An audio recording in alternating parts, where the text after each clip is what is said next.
Hey Gothamites, just a spoiler warning ahead of this interview. It does contain pieces of the episode Nothing's Shocking. That's Gotham Season 5, Episode 8. Make sure you've watched that episode. It aired on February 28th on Fox TV in the US. So make sure you've watched that episode before you continue any further. I mean it. Big spoilers. Hey there. This is Andrew Sellon, Mr. Penn, and the Ventriloquist on Gotham. And this is Scarface. And you're listening to Gotham TV Podcast. Yeah. And you better keep listening, you hear? Welcome back, Gothamites. Another very special interview with one of our favourite characters from Gotham. Can I say it this way? It's the return of Andrew Sellon. Welcome back, Andrew. Thank you. I like that. Very nice to be back, Derek. I am sure many of our Gothamite friends who've just watched this evening's episode have realised you're back on Gotham. If they missed the photographs a couple of weeks ago that were released of the return of Mr. Penn to Gotham, they are certainly aware of your return to the show now. Welcome back. Yes, thank you. There's quite a story behind my return, and that's why we're here, I guess. Exactly.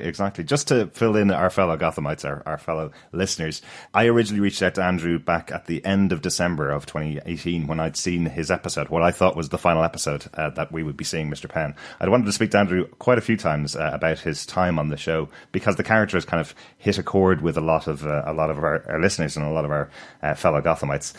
So I wasn't aware that the character was coming back when Andrew agreed to come on board for an interview. And Andrew, of course, couldn't speak about future episodes of the show because we never want to spoil anything for our fellow fans that are out there. But now that it's all out there, it's great we can have a second part to our interview. So really good of you to join us again, Andrew. You know, I'm thrilled to be back. And yes, let's face it, everything that has happened has been about and for our fans. Exactly. Amazing Gotham fans. So yeah, I do have to apologize. It was kind of funny going in the first interview. I'm like, oh my goodness, what am I going to say about this? Because I know what I can't say about this. So I tried to be on my best behavior, be as fair as I could be, while not giving it away. Because when this all happened, and we'll talk about just what a miracle this really was that this episode happened at all. I remember talking to Tom, our day-to-day producer in season 5, and we just said, you know what, we looked at each other, it's like, we've already told fans that this isn't happening. Yeah. Because we really believed that there was not time. And as bummed as I was about that, we thought that news is already out there, and we thought, but now it is happening. Yeah. And it could be kind of fun to keep this as a little surprise treat, because let's face it, this is all about what else could we fit in to these 2 extra episodes that would really, really thrill the fans.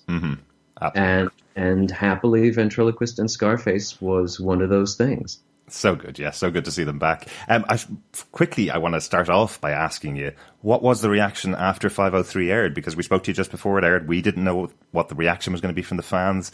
How much have they reached out to you? What was the reaction from them? Yeah, oh my gosh, Derek, it was overwhelming. It really was. It was there were things that I had tears in my eyes, which may sound silly, but I love Mr. Penn too. And the thing for fans to keep in mind is that when we shot episode 503, as far as I knew, that was the end of Mr. Penn. And it was really, really hard for me everything I said in that first interview was true. It was really hard for me to leave Gotham. Yeah. And I was pretty devastated about that because I felt that there was so much more story to tell and that Mr. Penn could have contributed to that story. And yes, I had hoped and been campaigning for a little while behind the scenes that he would have turned into Ventriloquist, and that all seemed to be gone. Yeah. So for the fan outpouring of support to be like, hey, I can't believe they just killed Mr. Penn. And then B, we are really going to miss Mr. Penn. And the fact that my death moved some people to tears moved me. Yeah. That's, as actors, that's what we hope to do. We go out there and hope to connect with the audience. And I'm beyond grateful that happened. Yeah, and I think it was just one of those big surprising moments in Gotham, as we talked about last time, that nobody was expecting it at this time in the show to have another loss of a character from the show, I suppose.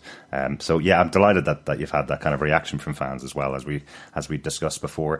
And obviously, hey, you're back, so you've got another side of a reaction from the fans over the last few weeks as well.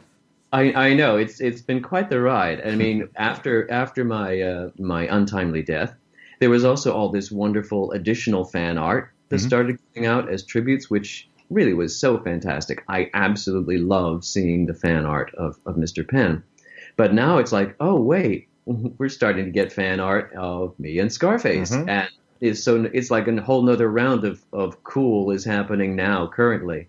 And I hope there'll be lots more of that because, let's face it, Ventriloquist and Scarface are pretty wild. Yes, they are, yes. And it's fascinating. We've been rereading No Man's Land quite recently, and Scarface is a bit of a player in the actual book of No Man's Land as well. So it was really exciting to see. I think one of the images that's been shared most often of yourself and Mr. Scarface beside each other is often compared to an image from No Man's Land as well, of the puppet and of the actual character of Mr. Scarface as well. So let's get into talking about how this all came about, Andrew, if that's all right. So obviously the big thing that our fellow Gothamites know is that this season came about pretty much because of the amount of fan reaction to the show getting cancelled at the end of season 4. There was always a plan for the series to continue, but the reaction from fans lobbying with Fox to get more episodes had led to a final 5th season. A lot of thanks go out to them from all of the cast quite often, but they approved 10 episodes for the season, which we all know went into production last year. And I suppose there was quite a wonderful piece of news that they allowed an extra 2 episodes to go out. Can you tell us a little bit about that? Yeah, it was kind of, no one quite saw this coming. When Fox originally, sort of tried to cancel us and Warner Brothers pushed back and said, don't do that, they only gave us the 10, which left us 2 episodes shy of hitting the 100-episode syndication mark. So the producers had continued campaigning with Fox to at least get those 2 additional episodes. But in terms of a timeline, when it actually happened, when the order for those 2 additional episodes came out, it was already towards the end of October, and almost everything for the 10 episodes was already in the can. Right. Wow. That's the irony. So on the one hand, yes, they were thrilled to get the 2 additional episodes, but then they had to say, okay, well, these 2 additional episodes can't be episodes like 11 and 12 plot-wise because we've already filmed the end. We've already done all of that. Yeah. So they had to come up with ideas for storylines that would be a little more self-contained and that could be sort of fit in earlier within the 12 episode season. And I got a lot of support from my friend Shelby Coppola, who was producer Tom's assistant, and also she was Scott White's assistant on season 4. Right. Shelby's a wonderful screenwriter in her own right, but she also was a terrific assistant to them and a terrific friend to me. And it just so happened, timeline of this was late October. My husband and I had just gotten back from our 2-week 25th anniversary trip to Ireland. Yes. And I touched base with Shelby, one of the first things, because we've become friends. And she happened to mention that, well, while you were gone, this just hit, and it's an order for 2 more episodes. And she said in the writer's room and the producers are trying to figure out what on earth they're going to do with those 2 episodes. And I sort of went away with that thought in my head. And what Shelby knew, but nobody else knew, is that, basically once I got the news that I was going to get killed off, I was like, but I don't want to die. Of course, yes. What can I do to address this?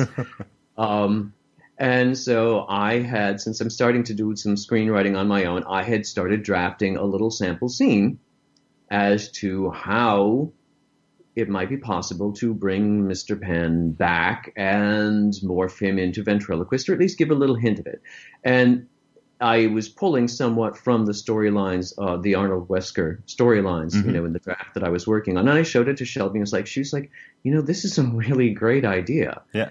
And it was just a single scene, something I just thought if only we could give a gesture of it. And then I got the script for 503, and I learned how and where I was going to die, and I had to throw that whole first scene out entirely. Right. And I put another little sample scene. Let's face it, it was kind of just to make myself feel better. Yeah. He's not really dead. Yeah, exactly. yeah. I had this hope of, okay, I'm somehow going to put this in front of producers, whatever. Whatever I was telling myself. But I crafted a scene that came out of what happened in 503. Right.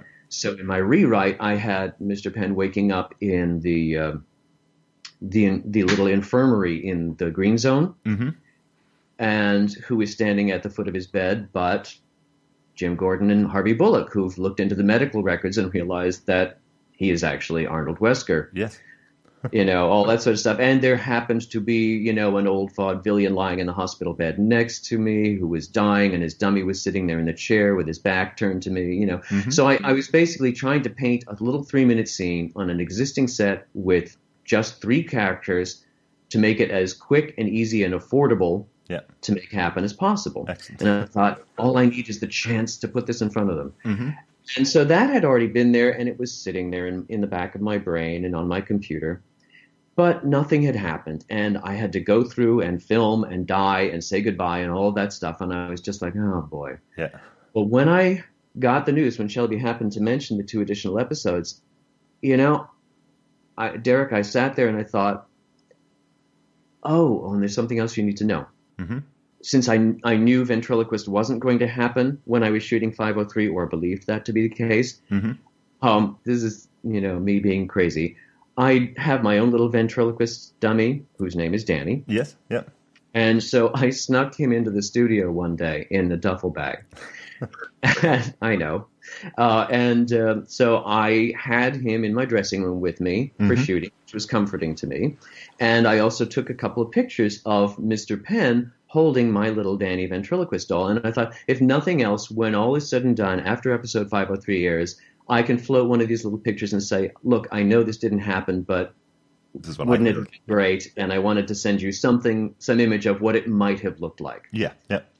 And so all of that's backstory to the fact that when I got the news of the 2 episodes, I literally thought, I'm already dead. What have I got to lose? Yeah. So I reached out to exec producer and showrunner John Stevens, who is an absolute sweetheart. And I sent him, which is, what a crazy thing to do. But I sent him my little infirmary 3-minute scene script, and I sent him one of the little photos of me holding my ventriloquist doll.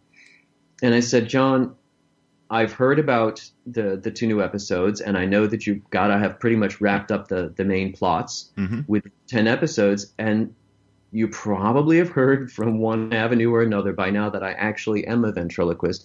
Some things are just meant to be. And I got the sweetest note back from John saying, thank you so much for your note and your attachments. And all I can say right now is that, yes, the ventriloquist is back on the table. Wow. Fantastic. And so I was like, my husband was like, you're crazy. I can't believe you did that. And I was like, I can't believe I did that. Nothing ventured, nothing gained, Andrew, Exactly right. The old phrase, fortune favors the bold. And exactly. Being an introvert, I'm rarely bold. But I just honestly felt that this was something that was meant to be. The stars had aligned. It just, whatever metaphor you want to use, it just seemed inevitable to me. Yeah, yeah. And it felt so wrong physically when it wasn't happening, when I thought it wasn't happening. I was like, this isn't the end of the story. It can't be. Right. And so I got that nice note back from John, and I thought, okay, I'm not going to breathe until I hear from these people again. And I did very little breathing for the next 2 days. Don't try that at home, Gothamites. It's very important to breathe. Really don't recommend it as a health regimen.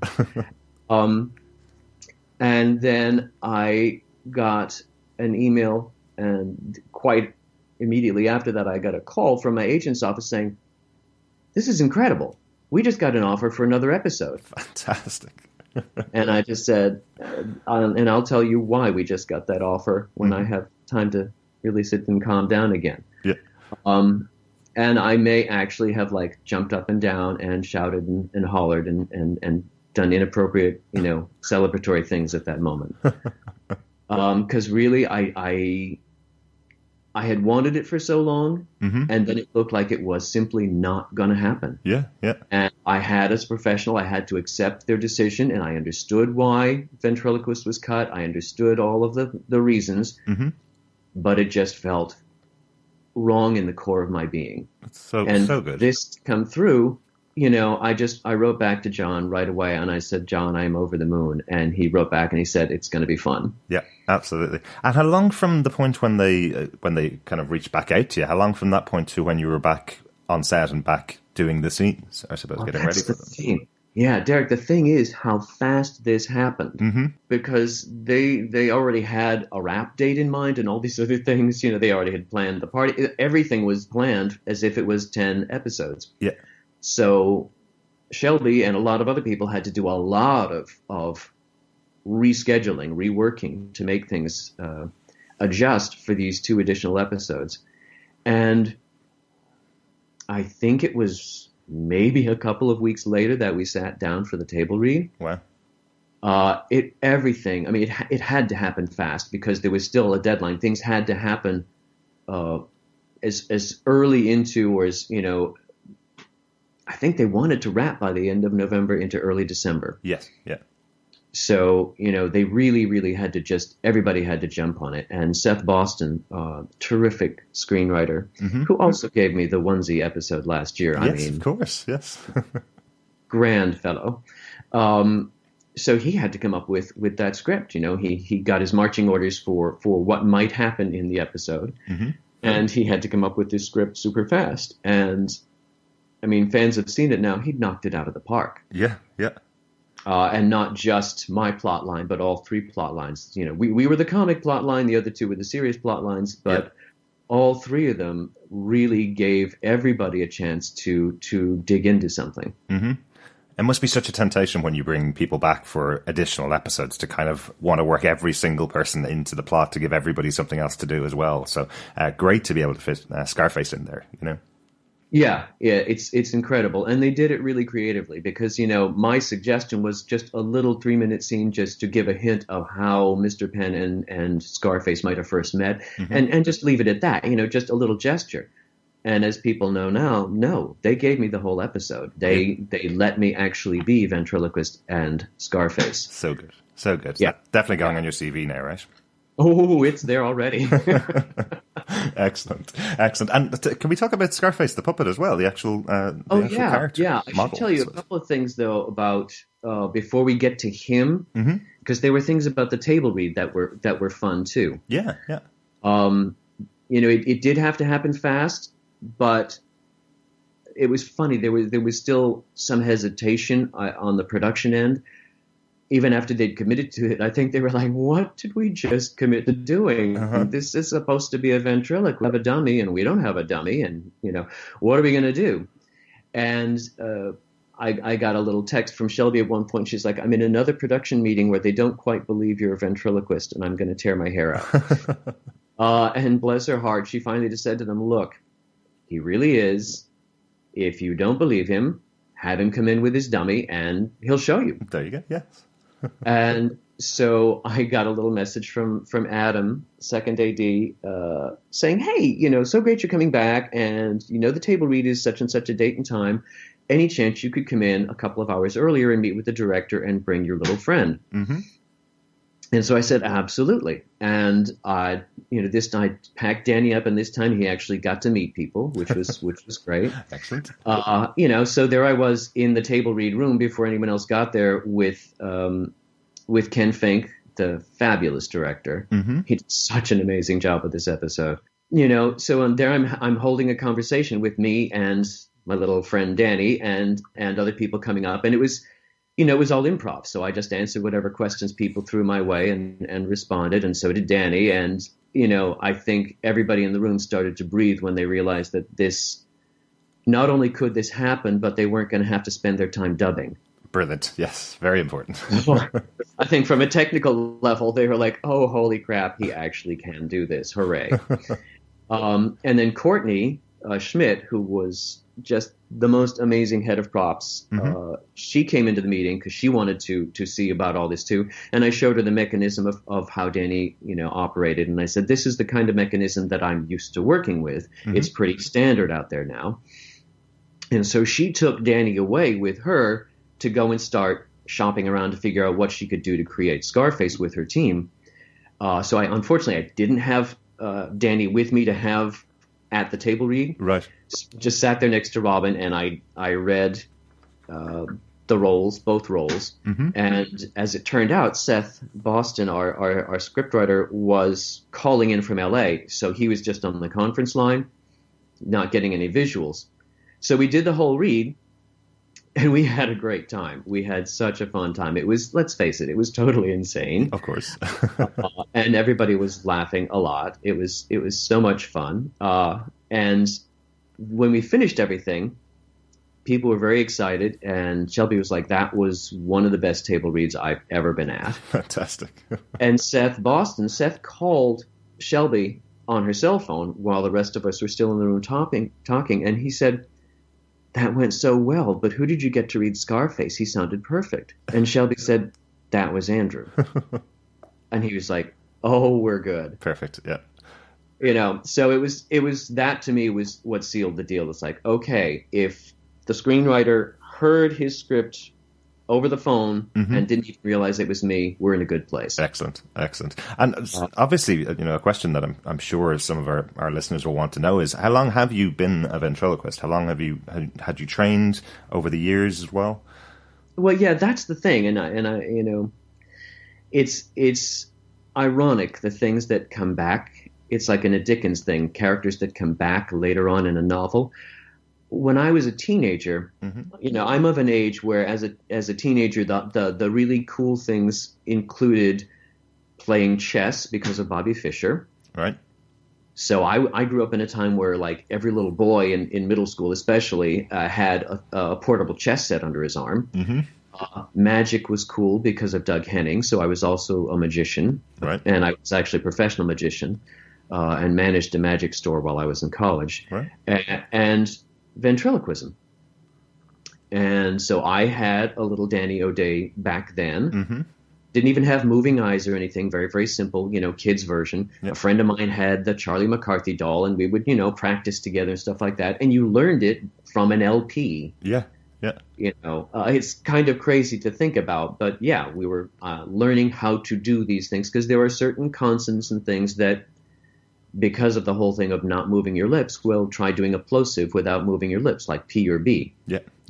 That's why Arnold Wesker had trouble with the B, because it's a plosive and you can't do them without closing your lips and then opening them to make the sound. So you have to learn the technique for basically faking certain consonants. Yes. And so I did all that, and I did it mostly for fun, and I did a little ventriloquism in some of my magic shows as a teenager and stuff. And, it pretty much went away. When I first came to Manhattan, it was on my resume. Yeah. But I think I mentioned in the last interview, I was a non-union actor at that time, and I got a couple of auditions where they wanted a ventriloquist, and I went in, and they just wanted a ventriloquist doll that talked dirty. Right. And I was so sort of appalled by that I took ventriloquism and magic off my resume. Okay, interesting. And they were not, that's the great irony, they were not on my resume when I auditioned for Gotham. So I did start telling them, and this is another shout out to fans. Another thing to keep in mind is it was when fans contacted me on Twitter and said, oh, Mr. Penn, he looks like the ventriloquist. Is he going to turn into a ventriloquist? And that's when I went and looked him up. I had never heard of the ventriloquist. Right.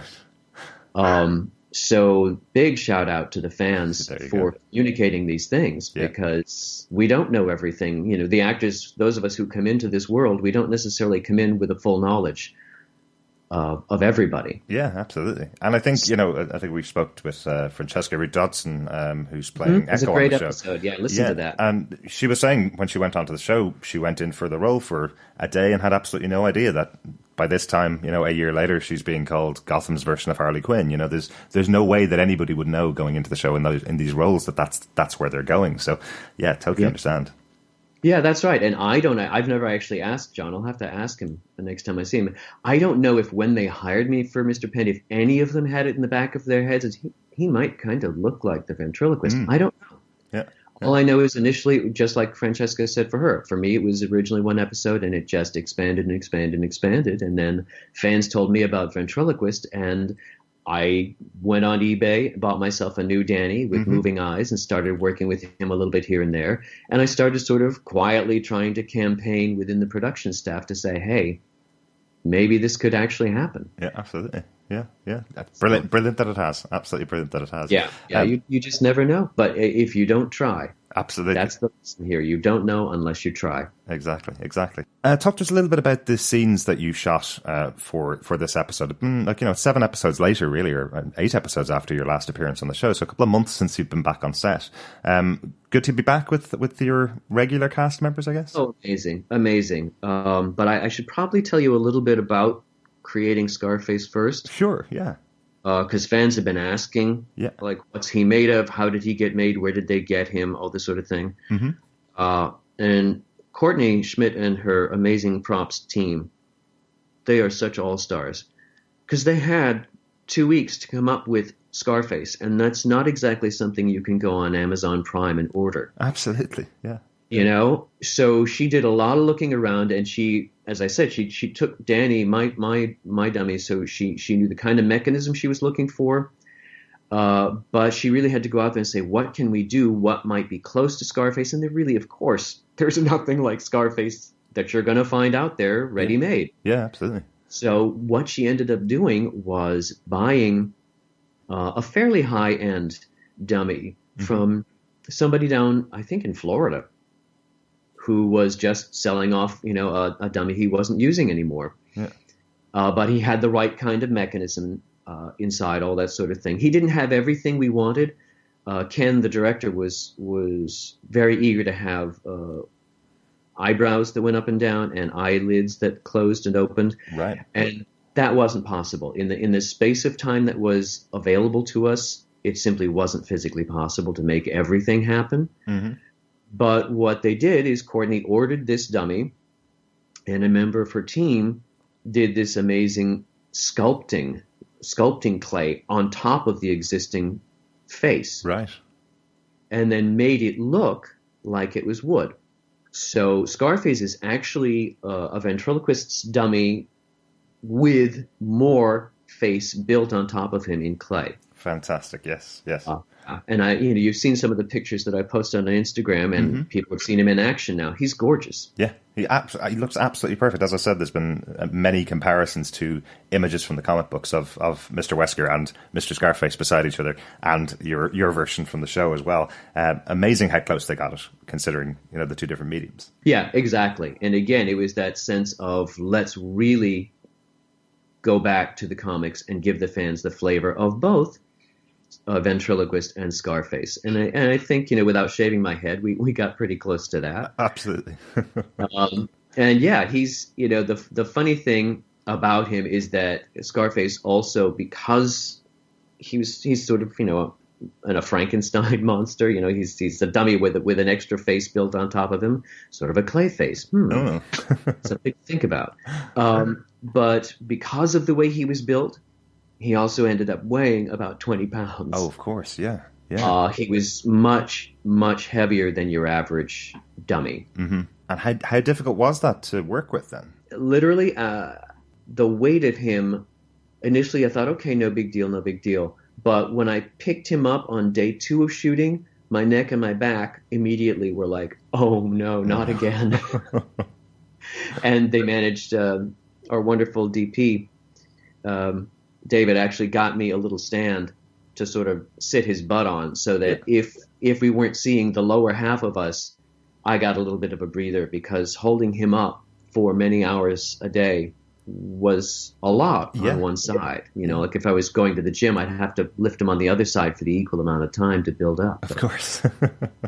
So yeah, he was a one of a kind, and he's not something that could really travel well or anything like that because of how he ended up being made. Yeah. But for our purposes, he's a masterpiece.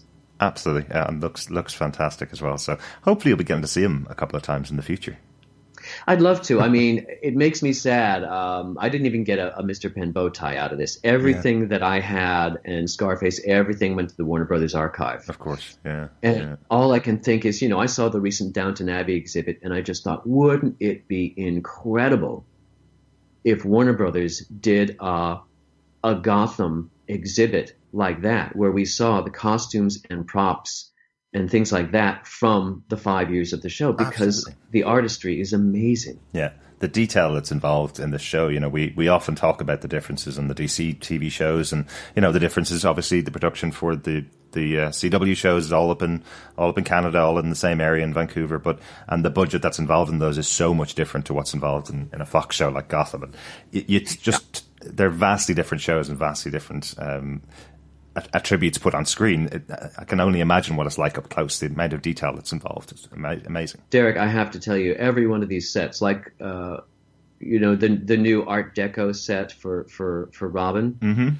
That's all marbleized, and of course it's not marble. Yeah. But you can stand there and look at it right. Just put your face right to it. It is so beautiful. All of the sets are so believable, so real that it's astonishing to me the level of artistry for a TV show that they achieved every single time. Excellent. And I think we did speak about this last time. We'll talk about Robin now, really, because we did speak about it last time. You know, you were saying goodbye at the end of 503 to Robin Lord Taylor, who you'd worked with on 9 episodes previously, and then you get to come back and have another final moment with him again, and you get to work with Corey Michael Smith this time as well, who you hadn't worked with before. At last. You know, Corey is such a sweetie, and I don't know if you saw his film 1985, but that is a brilliant movie and a brilliant performance. Haven't seen it yet. It hasn't actually been released over here yet, but looking forward to seeing it. Oh my gosh, everyone should see that film. It's an important and beautiful film. Mm-hmm. All the performances, including Corey's, they're simply spot on. It's really a remarkable film. It should have gotten a lot more attention when it first came out, and it deserves a long life in viewer land. It's quite something. So yeah, I was like, I am finally, and I thought, hey, I already died off. I never got to work with Corey, and now it's like, yes, I get to work with Corey, and I got to be back with Robin, which was just the best thing in the world. Mm-hmm. It was great when I went back for the table read and the dummy meeting.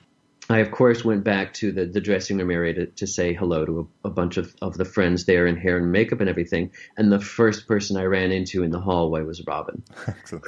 And, you know, he just lit up like a Christmas tree, and he gave me a hug and he said, I told you, no one stays dead in Gotham. There you go. And he said, and honey, now you are canon. Yes.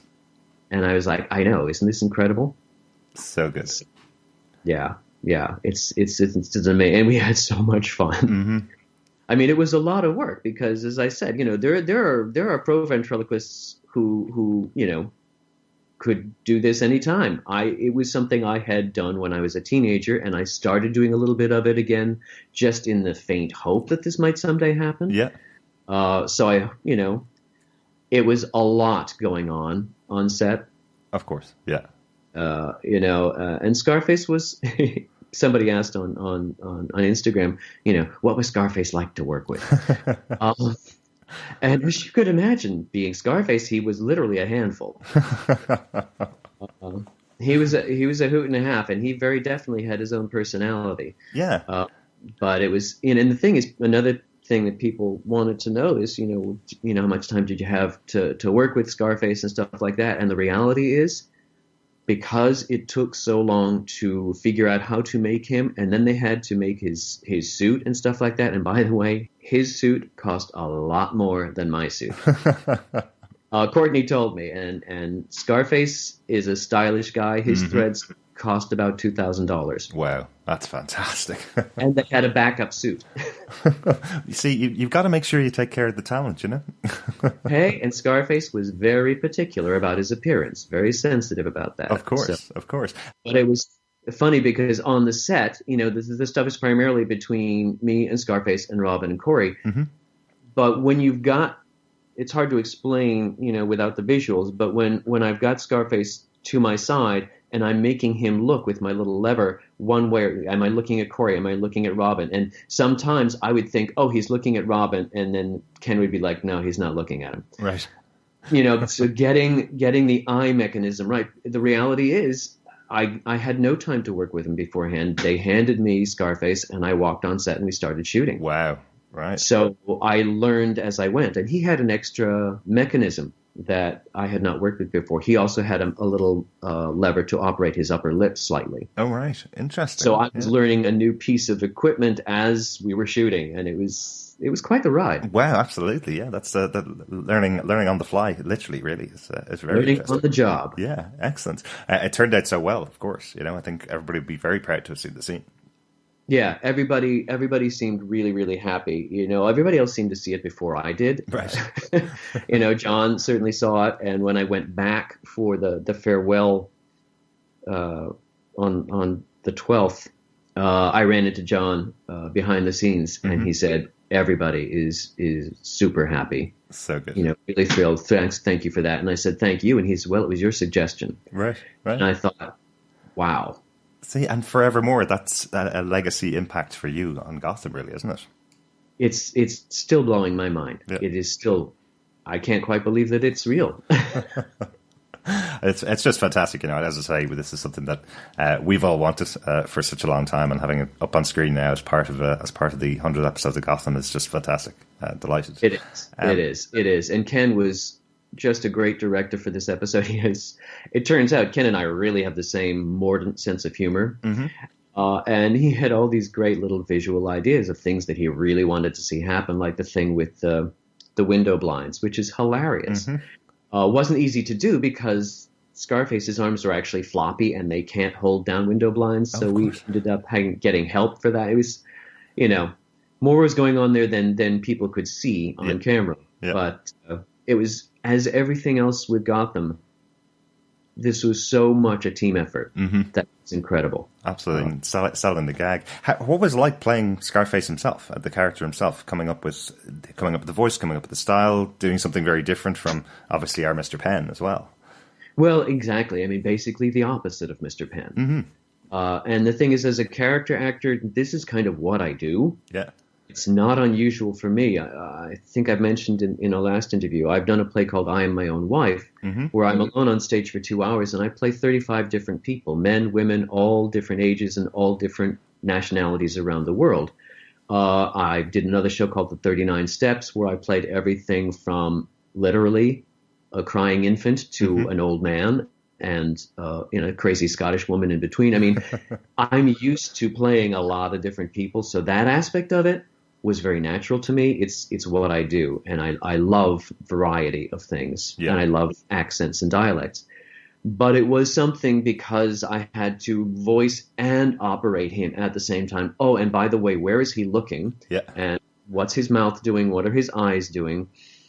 So it was a lot to think about. But as far as the voice, I really tried to I went on eBay again, and I got myself a copy of the first comic that he appeared in, so that I could see for myself what he looked like at the origin point for Ventriloquist and Scarface. And I thought, okay.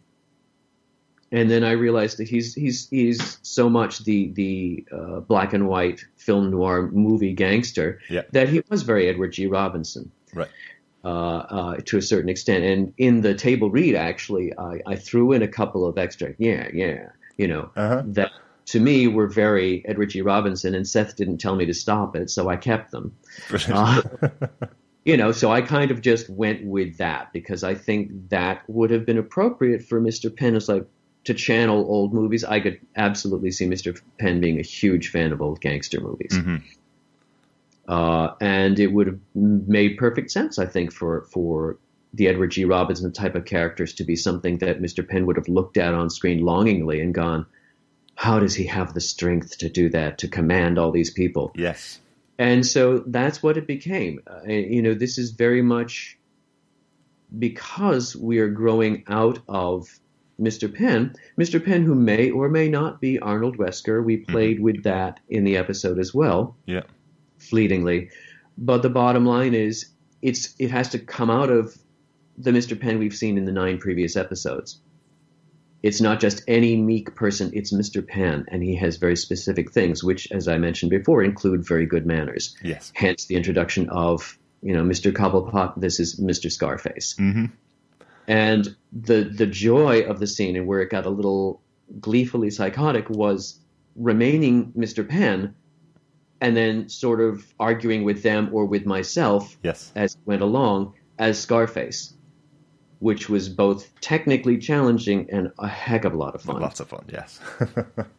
So I'm hoping that the fans are feeling like I did both Ventriloquist and Scarface justice, because I can't even put into words how much it meant to me to get to be those two guys. Excellent, excellent. Well, I am certain they'll have enjoyed every moment that you were on screen. I'm sure they're all hoping for more in the future, of course. But to have had it at all is, of course, such a reward for the long time that you've spent in the show and the long time the fans have been watching as well. So, yeah, it was such a reward for all of us for hanging in there, I think. Yeah.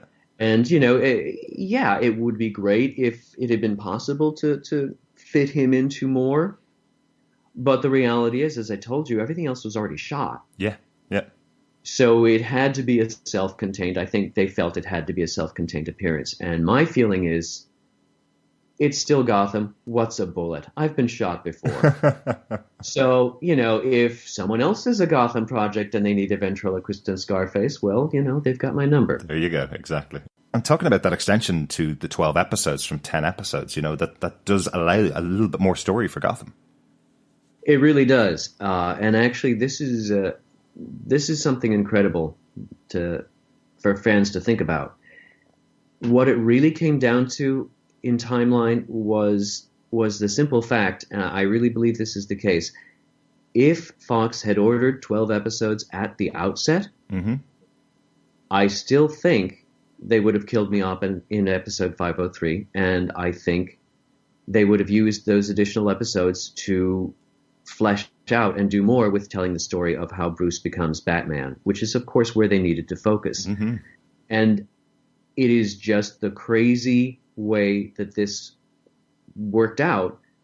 10 episodes were ordered, I was killed off, and then at the very last minute, those 2 extra episodes were ordered. That is really, I think, the only reason that we got Ventriloquist and Scarface. Because if the rest of the series hadn't already basically been in the can, they would have used that time on the Batman plot directly. So it is kind of a miracle. Absolutely, yes. The miracle of television, or the serendipity of television sometimes, where these things happen. Yeah, that no one could have predicted it would play out exactly this way. And if it played out any other way, Ventriloquist and Scarface wouldn't have made it on screen. It's absolutely amazing, isn't it? You see other shows, sometimes they come back after 5 years. Would that have been something that could have happened with Gotham? And if it did, would they have thought about including a brand new character in 5 years' time? Probably not. Even if it was a small TV movie, would they have thought about doing that? Probably not. They would have caught up with some of the major characters. So, as you say, what a great moment and what a great alignment of the stars to bring Scarface to life on TV. It really is. Yeah, it's just such a pleasure seeing him on screen. Let's talk a little bit about the aftermath, some of the reaction from people to the photographs that came out. First of all, the aftermath has been so amazing. Again, the fan support has been above and beyond. We didn't know that Fox was going to release those photos. So it came as sort of a shock to me when one fan, messaged me and sent me a photo. And my first thought was, uh-oh. Because I remember back in shooting, and there was a crew member who took a photo of me at some distance. Right. And I caught him out of the corner of my eye, and I thought, oh, I hope that's not going to get leaked. Yeah. And to that crew person's credit, of course, it did not. Yeah, yeah. Which is very honorable. However, Fox then put out these photos, and I didn't know it. And so I didn't know what to say to the fan, and I went out to the Fox Flash website, and I was like, oh, okay, I can talk about it now. Yeah, we were really surprised. I think it was about 2 o'clock in the morning when I saw it pop into my feed, and I thought it was from a possible trailer that was coming up, and I thought someone had just done a screen capture and sent it out, and then, they are the officially released photographs from Fox. So really surprised, but at least they're such great quality, and the reaction has been fantastic. They are. And, it would have been fun either way. It would have been fun to just walk on there and really surprise fans who would not have known what was coming.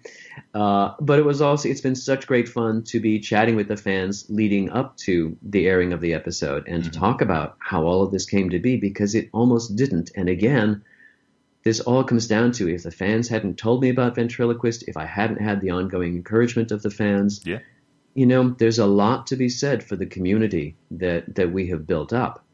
And now I hope there'll be more and more. I mean, I love one of the fans saying, "Why can't there be a feature film?" And I think that's a brilliant idea. Absolutely. Yeah, I yeah. think a lot of us would be really happy to come back and do a really kick butt feature film. Yes. Because look at how cinematic Gotham has always been. Absolutely, and they've always done the work in it. You know, we were talking about other things like John Stevens is going off to make Metropolis for the DC Universe show, which is the prequel to Superman arriving. So there could be some visitors popping over from the sister city of Gotham. You never know, as they start to build up storylines for that show. That's entirely possible. You know, there's so many opportunities out there, and I think the love of the fans, as you can see, has delivered over the years so much for everybody. So. Yeah, it's true. And, it's a funny thing.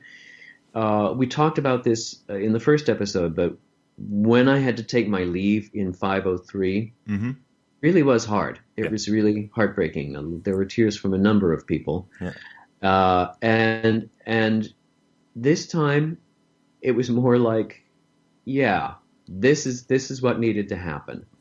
And it was so joyful. Mm-hmm. We were all like, what a gift that we got the chance to give this to fans. Yeah.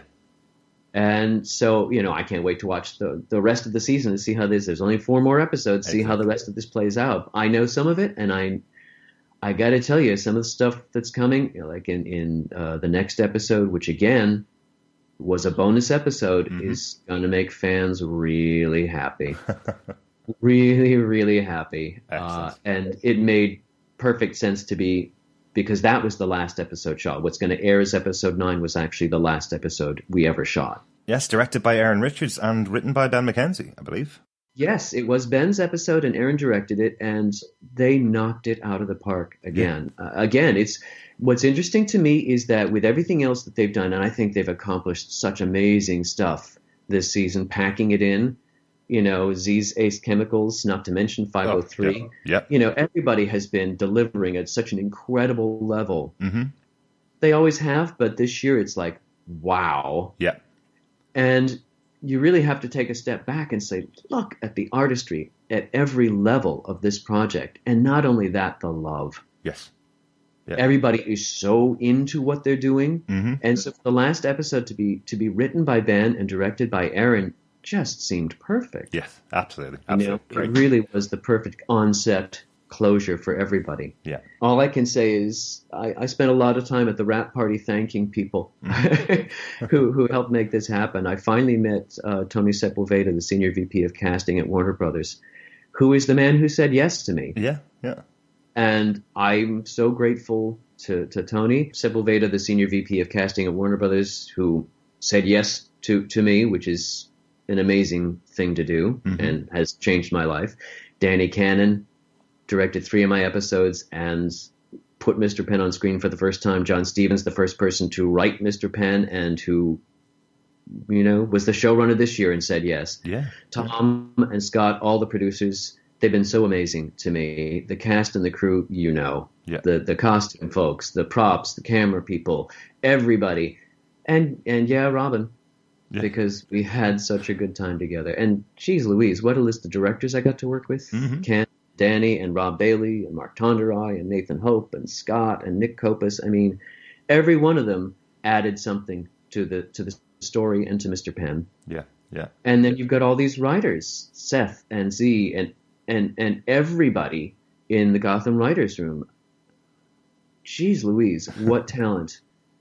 We may never see their like again, all assembled for one such a spectacular project. And I think that everybody is very proud of the way this show is going out. Mm-hmm. Yeah, and us as fans, we are all delighted. I think just having these final episodes to wrap everything up has just been such a special experience for all of us as fans. We're blown away every week, and this week was no exception. Yeah. I hope that it maybe now that Ventriloquist and Scarface are out there, maybe the Comic-Cons will sit up and go, hey, because I want to meet fans. I want to get out there and travel and meet people. I have been hearing from people so much, the incredible support on all the social media.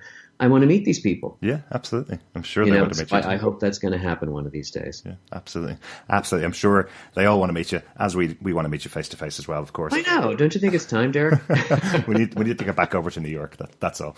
Andrew, thank you once again for returning to Gotham TV Podcast. It's an absolute pleasure to have you with us during this final season of the show, and such a pleasure to see you back on screen again.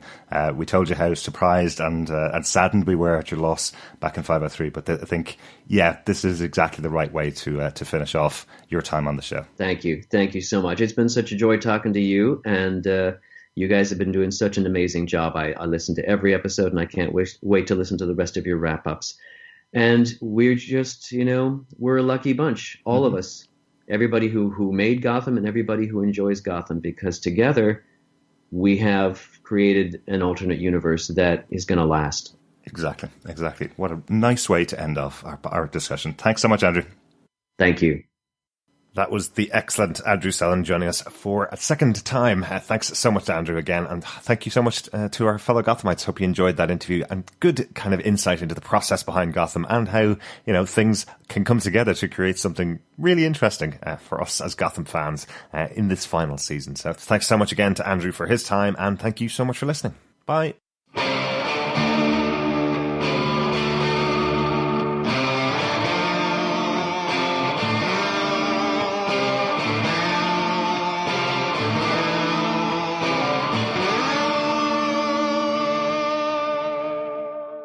I'm David Mazuz, and you're listening to Gotham TV Podcast. This is Drew Powell, and you're listening to Gotham TV Podcast. This is Robin Lloyd Taylor, and you are listening to Gotham TV Podcast. Hey there. This is Andrew Sellon, Mr. Penn, and the Ventriloquist on Gotham.